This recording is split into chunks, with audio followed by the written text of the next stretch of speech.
Thanks for checking out the Brad and John Show podcast. This segment of the show is brought to you by John Combest's book, Stalking, Harassment, Internet Trolling, A Guide to Recovering and Rebuilding After Online Attacks. It's a great reference if you've ever been the unfortunate target of a social media attack.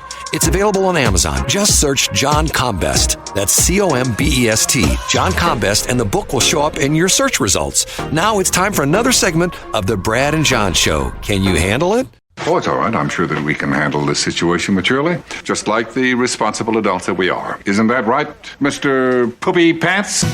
Welcome to the BJ Show. Let's rock and roll. Rock and roll. Come on, everybody. Let's lose control. Brad and John never wants to follow. Yeah, ready for the ride.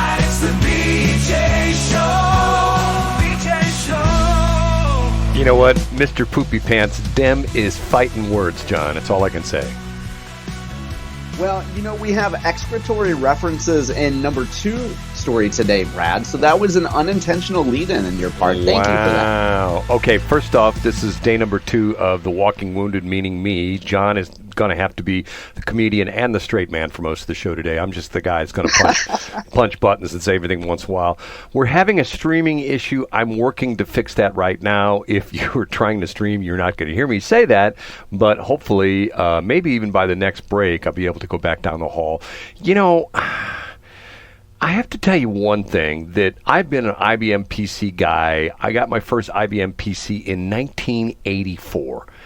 And it was a big box with a monochrome monitor, it had 56K memory. Think about that, 56K, not 56 meg or 56 gig, 56K. It had 56,000 bytes of memory, okay?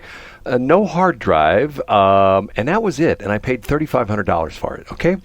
And one of the things that has always bothered me about the IBM platform, especially since we've gone to Windows and XP and 10 and 11 and all this other crazy crap, is that there's constant updates. And sometimes when you just want to turn your computer on and have it boot up, it won't do that because it's got to go through the update cycle. And hey, don't turn your computer off. It's 80%. So, as opposed to, and once again, I'm not berating Apple, but I got an iPhone. I never have that problem with my iPhone. My iPhone is, if there's a new update, it puts it in the middle of the night, and I don't even know what's there. You know what I'm saying?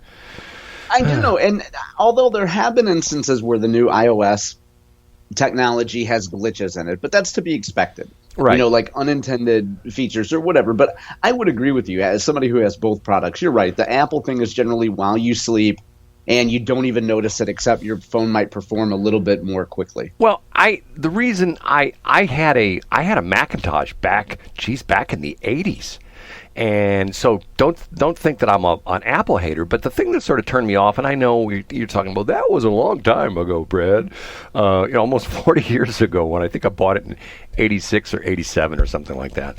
So the idea being that one day I was running a couple programs on it, and one day I was no longer to run those programs on it anymore. And I called up the company that sent me the programs, and they go, "Oh, you're going to have to upgrade your Mac." And I called my local Mac dude, and he goes, "Oh, you can't use that Mac anymore. You have to buy a new one." I go, "What do you mean I have to buy a new one?"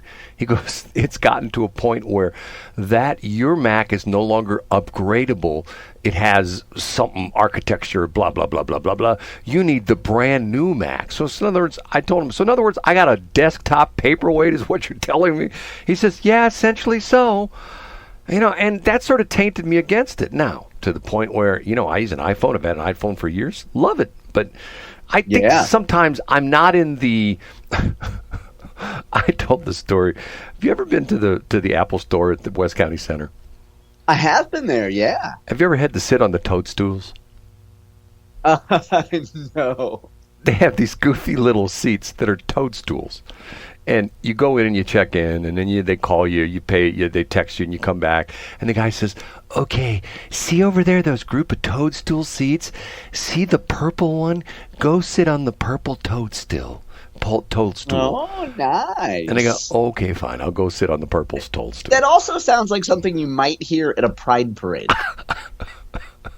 Well, I think... Go see the man on the corner and ask him if you could sit on his purple toadstool.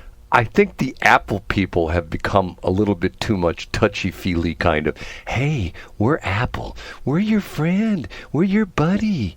We're here to take care of you. You know what I'm saying?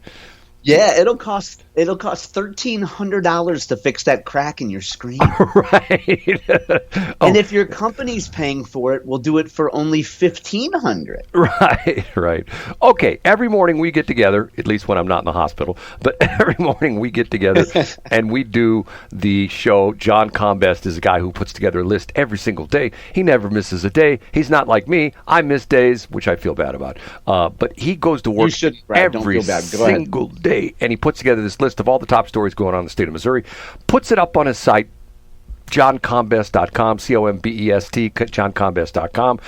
And our first duty is in the morning to distill all those elements he has in his website down to three most important. We bring in a guy. What's your name again? I'm Casey Kasem. And he starts it off with... In third place... In case you're just looking for more elections to watch, get into, see some negative and positive campaigning, there might be a brand new set of elections coming somewhere near you in the next decade, Brad, if you can make it that far without reading yourself last rites. What kind of elections might those be, Brad? The immigrant elections where they essentially elect... That's exactly right. We're going to see if we can allow illegals to not just have to present their social security number or any other identification to vote, but they can have their own elections. Yes. And in addition to that, Brad, in Missouri, particularly on the other side of the state, we're going to be coming up on 4-day school week elections. Where might you fall on that, Brad? I thought the bill that went through that got passed was going to try to put a kibosh on that. Not? It is. And so the idea is, and this story, by the way, is brought to us by the Missouri Independent. They have a content creator named Annalise Hanshaw. The Independent School District, voters in that district will have to vote on whether or not they want to keep their 4-day school week. Now, by state law, the district has to hold an election before July of 2026. So the district has really 2 years to put together their campaign to convince voters of why voters should keep their 4-day school week. And this provision is all part of the controversial Senate omnibus, or I should say legislative omnibus bill called 727 that folks have talked about a lot, that passed the Missouri legislature this year. And voters and independents are going to be hearing a lot over the next 2 years from critics and supporters of a 4-day school week, Brad. So these are already districts that have gone to 4 days.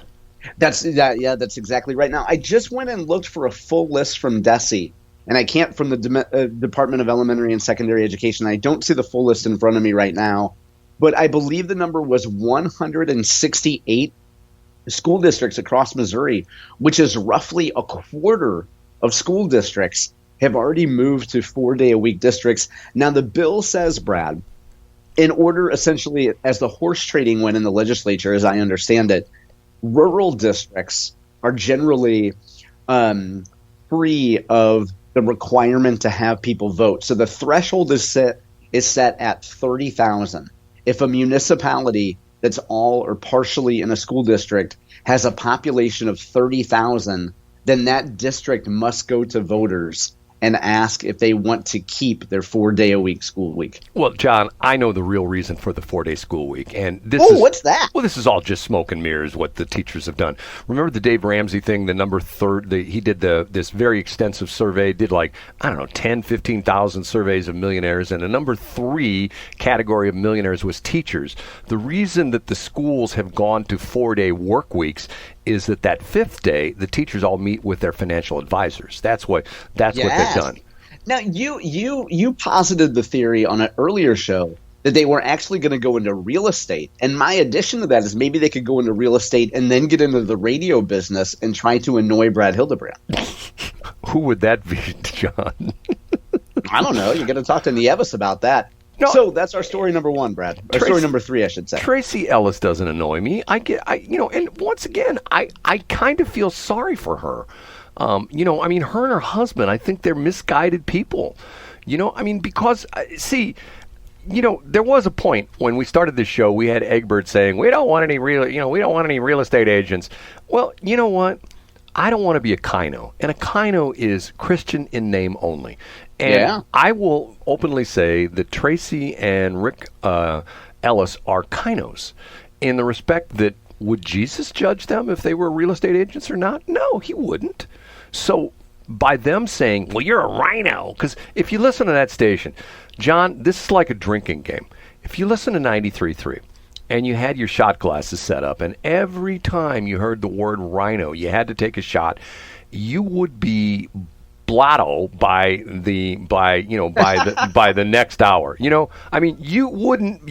a rhino. And the crazy thing about this is let's take rhino out of the equation and insert Jewish, or Muslim, or black person, or Indian, or anything like that. I don't necessarily understand how it's okay to be super religious, and essentially live by the word of Jesus and God and that type of stuff, but yet be so hypocritical. You know what I'm saying?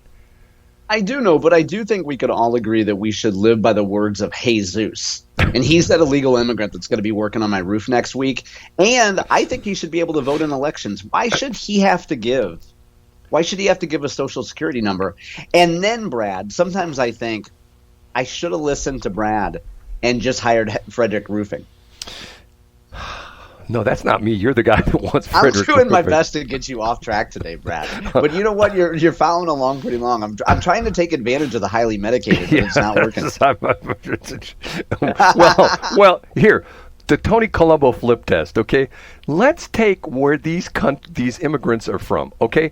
Do you think I could show up in Nicaragua and vote in one? I don't even know if they have them, but let's say, do you think I know they have them in Mexico because they just put a new Mexican president in. Do you think I could show up in Mexico and go to the polls and vote? Do you think I could vote in Mexico? I don't think that would happen. Depending on how many walking around pesos you had in your pocket and how nice your sombrero was. Right, and how many rounds of ammo I had in my MP5, right? Because when it comes to splattering people, Brad, that leads very well into story number two.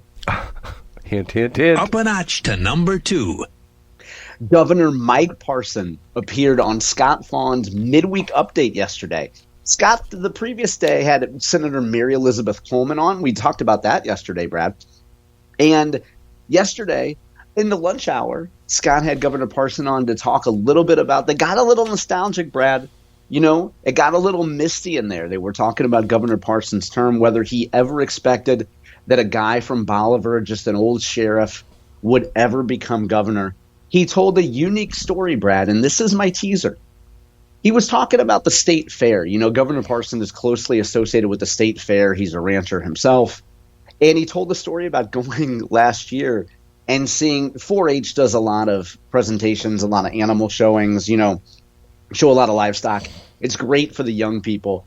And Governor Parson took a tour, and one of the steers had a movement, and it involved a little bit of splatter, Brad. And I'm not going to tell you what that bodily function was, but you could probably connect the dots. And if you go to johncombest.com today, you can see not only a link to Scott Fawn's midweek update with timestamps, but you can also see a link to a quick 35-second Instagram reel where I pull the best, most pivotal quote from the show with a little graphic in there too, Brad. Check that out, johncombest.com today. So the governor was talking about a cow defecating? Was that what the governor was talking about? I can't say that it was defecating, Brad. And I'm not into the bathroom humor, but I think folks should just go to johncombest.com and take a look at that Instagram reel. John is doing the classic, hey, check this out. You'll love what you see, right?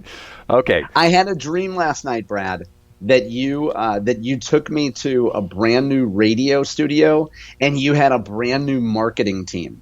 And I remember thinking in my dream, I was like, I got all these ideas maybe this is the precursor to that. Maybe that teaser is the precursor to you introducing me to the massive marketing team that you've recently hired.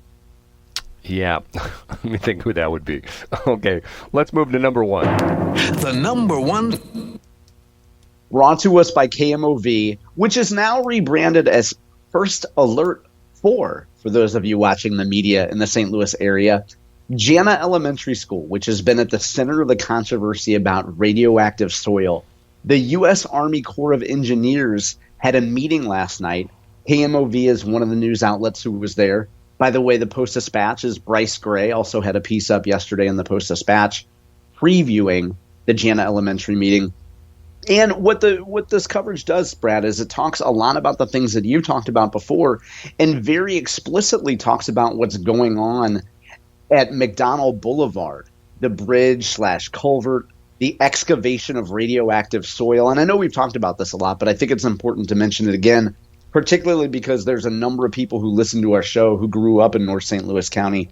Brad, were you aware that according to the Army Corps of Engineers, the material under McDonald Boulevard was 10 to 20 times more radioactive than the average radioactive material? Were you aware of that? Well, see, now they're finally coming out with that because I said all along, remember when this whole story came out, oh, they're repairing the bridge on McDonald, somebody close. I go, yes. First off, A, there's no bridge there, it's a culvert, and B, this is a smoke screen. And I was exactly right, correct? You were exactly right. Now, what's unique to me, and I'm guessing you probably surmised this, that I didn't know, but that soil is way more radioactive than the other soil that they've been excavating. And they say, I guess it's due to the proximity of wherever the uranium, it was uranium, right? The uranium barrels were stored nearby. Right. Well, they were on the south side of McDonald, and what they started to do was the baseball fields, which were on the north side of the McDonald, which then they decided were radioactive, they took the dirt out of there. Well, guess what? What's between the north side and the south side of McDonald? McDonald!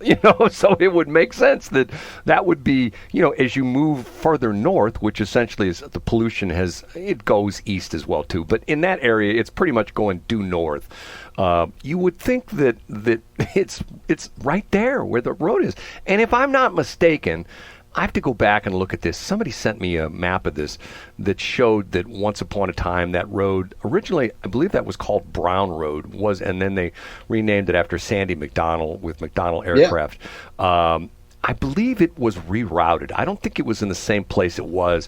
Just like, for example, in the old days, McDonald Boulevard, which now if you go on the east side of the airport, takes this wide sweeping, spin off to the east, and then you come back to the west. There was a time when Brown Road went due north-south. And the reason that they changed that was they extended the runways to the east.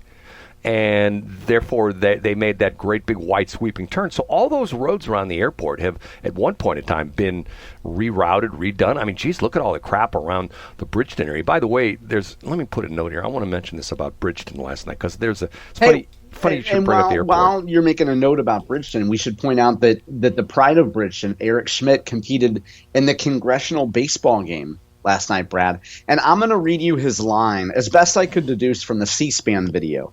And you can find a link to the entire congressional baseball game today at johncombest.com. I have timestamps up of Eric Schmidt at bats. I'm going to read you Eric Schmidt's line. And Brad, for the handful of people that listen to us who are not sports ball enthusiasts, I'm going to read you his line, and you interpret what it is. 2 ABs, 1 BB, 1 HBP. 2 at bats. Give me him again. What would he have? So correct. 2 at bats. Now this is the John Combest scorekeeping on my thing. This isn't official. 1 BB. Base on balls. Yes, and 1 HBP. He got hit by pitch. Yeah, he got plunked. And he took, walks as good as a hit, brother. Yeah, so essentially, I think in official baseball scoring, he was 0 for 0. Correct? Isn't it the way? That's exactly right. Yeah, he would be 0 for 0. Yeah, because you're not credited with a hit if you're hit by the pitch, and you're not credited with a hit if you get on balls, because essentially that's not It's not an at-bat. Right, it's not an at-bat because of the fact that essentially it's the pitcher puts you on. Well, in that case, the pitcher puts you on base in both situations. I'm pleased for Eric Schmidt because he had such a great performance last year, a bases clearing triple that was in every highlight reel. You didn't want to see a negative outcome. As somebody who, we all love Eric Schmidt, right? As somebody, I speak for myself, as somebody who loves Eric Schmidt, you didn't want to see him have an error in the field. You didn't want to see him wear the collar, which, by the way, is also something else that you might see at the Pride Fest, besides sitting on Brad's purple toadstool. But you didn't want to see Eric wear the collar. So anyway, a pretty good effort, and Republicans won the congressional baseball game again last night. Right? I have to correct you. I don't think everybody loves Eric. I think Rick and Tracy both consider Eric to be a rhino. So okay. There's a couple things you said there which I have to bring up, and we'll talk about when we come back. And we have to take a break. Thanks for checking out the Brad and John Show podcast. This segment of the show is brought to you by John Best's book, Stalking, Harassment, Internet Trolling, A Guide to Recovering and Rebuilding After Online Attacks. It's a great reference if you've ever been the unfortunate target of a social media attack. It's available on Amazon. Just search John Best. That's Combest, John Best, and the book will show up in your search results. Now it's time for another segment of the Brad and John Show. Can you handle it?